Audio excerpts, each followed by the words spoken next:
of grip right around that yellow curve.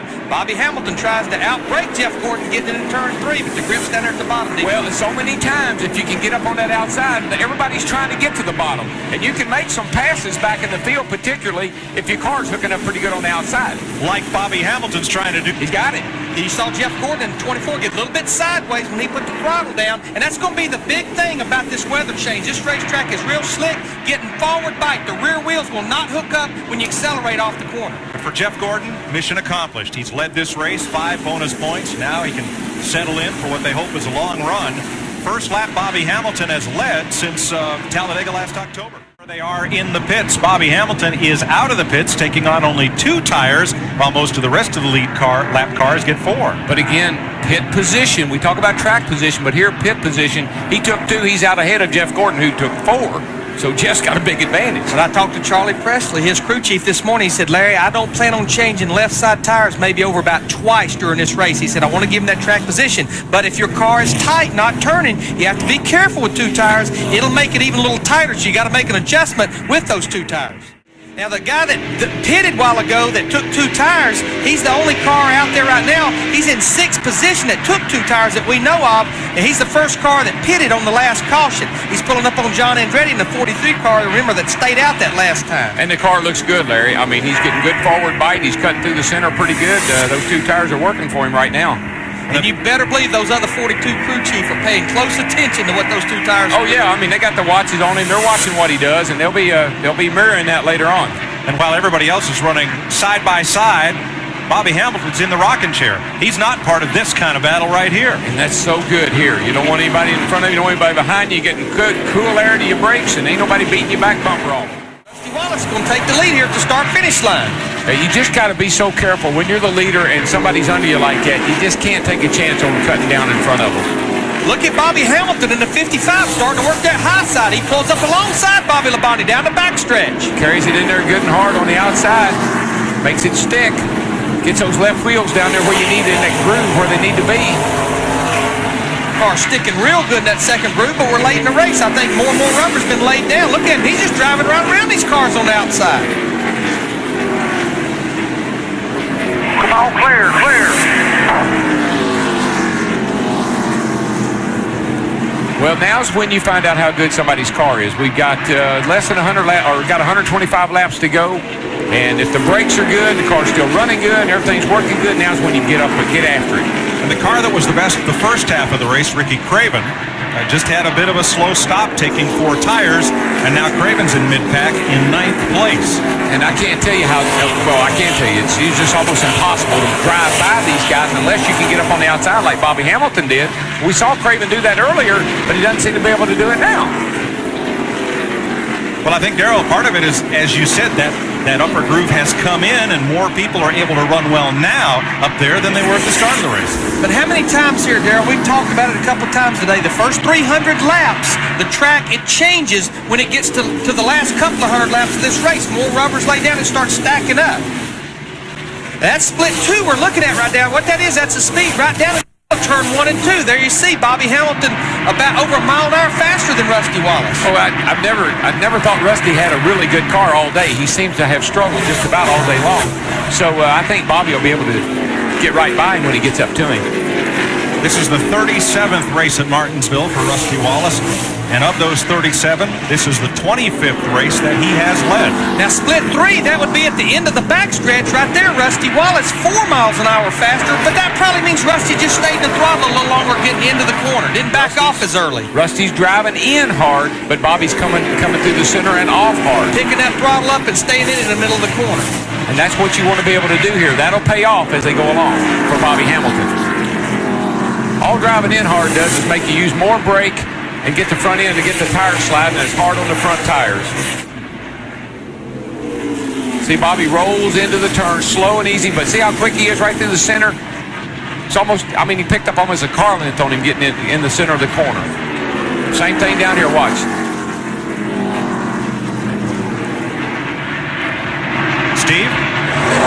Mike, Gary Nadeau has fallen out of this race, but he is standing by in Jeff Gordon's pits. He's got the helmet on, the Hans device on. He may replace Jeff Gordon. Remember, the power steering went out on that 24 car a long time ago early in this race. inside for the lead. Now, what we need to document, our guys in the pit road keep feeding us information. He changed 2 tires as well. They had already tried it early in the race. It didn't look like it worked that well, but getting that track position late in the race. Look at that car biting up off the corner right there, Darrell. He's got a great forward. The car just really getting good acceleration forward, and that's where he's beating Rusty right now.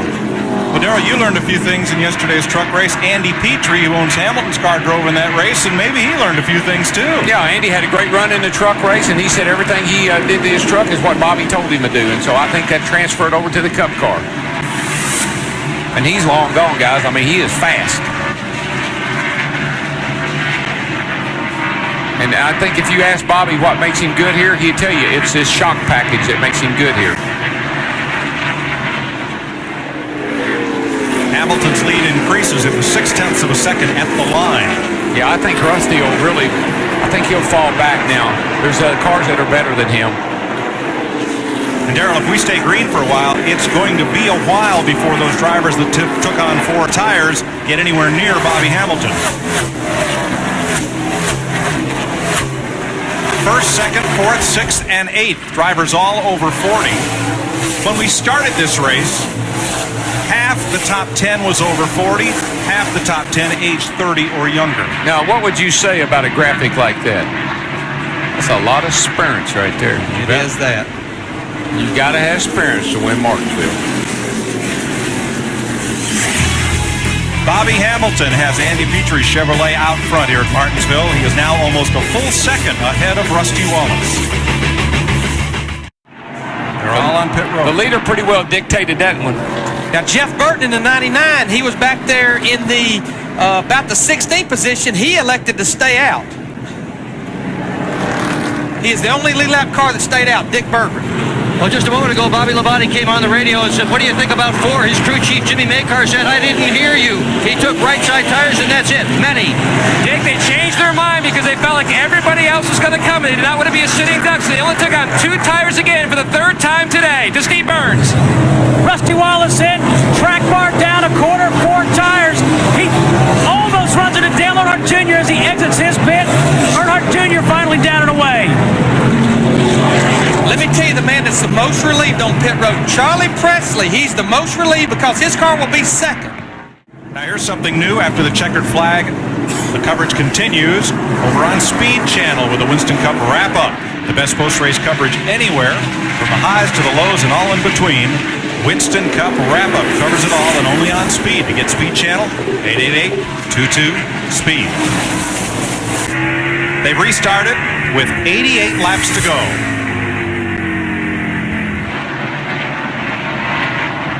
Jeff Burton, Bobby Hamilton, Tony Stewart, Bobby Labonte, Terry Labonte. Jeff Burton has about 30 laps on his tires. Bobby Hamilton up in that high groove trying to get that bite up off the corner. He got a good bite up there down the back straightaway. Gets into the back of Jeff Burton just a little bit. Burton's trying to get out of his way. He tried to turn to the inside there to get out of his way, and they almost made a little contact.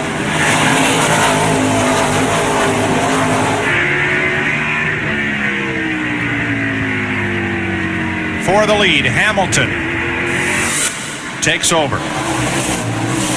He was leading before the caution, and now goes from second back to the lead. But his crew did their job. He came on the pit road. He was the first one off of pit road because of Jeff Burton staying out.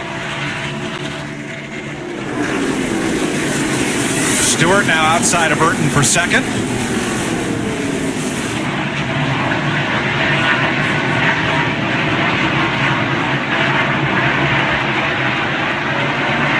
Right now, Bobby Hamilton, he has that clear racetrack in front of him. That's a pretty sight right here with about 85 laps to go. And the way that car is shooting off the corner, he is just, I'm telling you, he's going to be a mighty hard man to beat.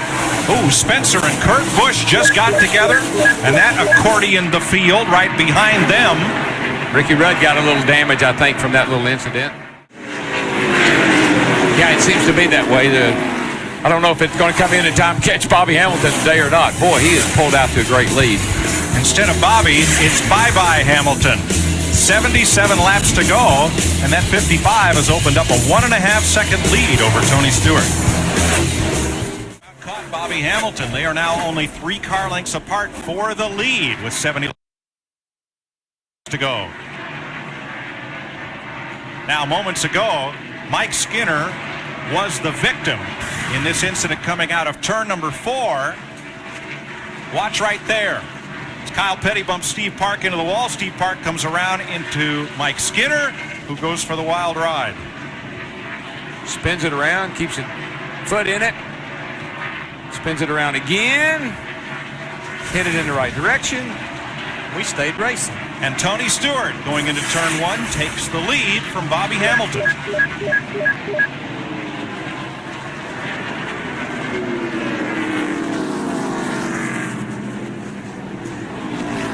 Bobby Labonte still third. Terry Labonte right behind him. You see Terry there in 4th. 5th, Matt Kenseth, the number 2 point man, and Dale Jarrett has climbed to 6th. No power steering. I don't know what he's doing, but 24 car just drove by the race leader. Bobby Labonte in 18 just got by Bobby Hamilton in the 55. That was for 2nd place. He might find out, Jeff Gordon might find out he didn't need power steering at Martinsville.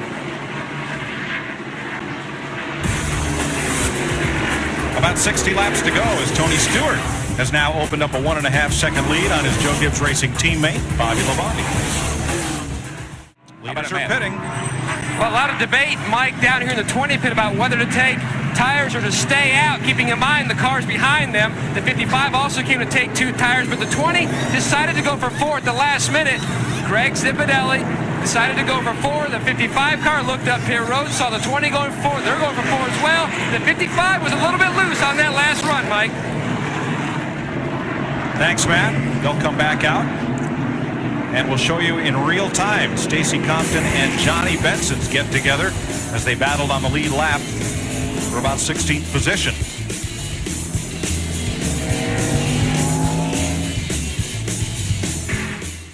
The only cars that stopped on the lead lap were Tony Stewart and Bobby Hamilton, and they restart 13th and 14th. Yeah, I just don't understand that strategy there at all. Now, they may make me wrong here before the day's over with, but golly, it's a bad time to take 4. Well, they were 13th and 14th, but with lap traffic, that's like 26 and 27.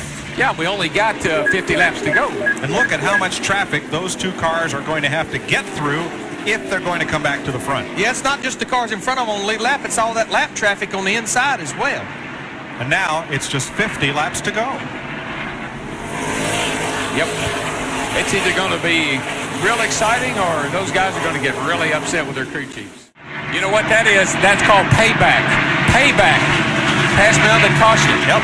You beat me back to the caution, and I'm going. But Bobby Labonte's loving this. You guys keep running side by side. I'm out here leading this race. Next time by, 5 laps to go. Now, if Matt Kenseth's a good short track racer that I think he is, take him up a little bit. And 8 wheels corner better than 4. Always have. Kenseth to 2nd. Don't tell me he's point racing. Not now. And him and Jarrett aren't finished with each other yet. It's going to cost them both. And here comes Stewart for 3rd. And still outside of your bumper. 20 with you. Dive it in there. Bobby Labonte, 18 car, just being smooth with that thing. Whoa, You see what's going on in the back. Stewart then. Tony got sideways down on that patch. Lost a lot of ground. 4 to go. Even the spotters get up on the wheel as Kenseth and Jarrett battle side by side. Bobby Labonte's got to have a big smile. Oh, Bobby Labonte is home free. He's just sitting out there just loving it. 3 laps to go. Next time, Stewart gets in the back of DJ in that 88 car. That helps Kenseth pull away. And so, folks, this is short track racing. It's bumping and grinding. It's what you do with 5 or 6 laps to go. And the guys see how they hang on to the cars. Keep your composure. Hang on to the car and keep racing. Stewart almost had a run underneath Jarrett. Jeff Burton around the outside of Kurt Busch picks up a position. Trouble. 55's around. Hamilton spins and catches Kyle Petty. And Johnny Benson nowhere to go. No caution yet. There's got to be a caution. There it is. Caution is out. Caution is out. They'll be coming to the white flag. And it'll be over because Bobby Labonte will take the white and the caution flag together and then roll around to the checker. At Kenseth, Tony Stewart, Dale Jarrett, Dale Earnhardt Jr., Terry Labonte, Ricky Rudd. Bobby Labonte has never won a Winston Cup race on a short track. And we all picked him, didn't we? We all picked him to win today. So. Yeah, about 2 laps ago. Oh, boy. What a day. Look at that race car, not a scratch on it. Checkered flag. Kenseth pulls up alongside to give Labonte a wave. And Bobby Labonte has his 19th career Winston Cup victory in the Virginia 500. When I said the 8s, I left out 18, I think. Well, by inference, he's one of those 8s. Now here's what happened to bring out the race's 14th and final caution. That Stricklin was into the back of the 77, which shoved him up into the back of the 55. Nowhere for Kyle Petty and the 45 to go. Here's Hamilton's in-car. And we'll come back and go to victory lane with Bobby Labonte. He gets a 5th place finish as we have a look down through the results. There were 19 cars in the lead lap at the finish. Terry Labonte just keeps having good finishes. Finishes 6th after qualifying 4th. And look at some of the names there in the top 20 still on the lead lap. Dave Blaney, Stacy Compton. Stacy Compton in the top 10. They had 20 on the lead lap. How about that? See, Bobby Hamilton finishes 27th after looking like nobody was ever going to catch him there near the end.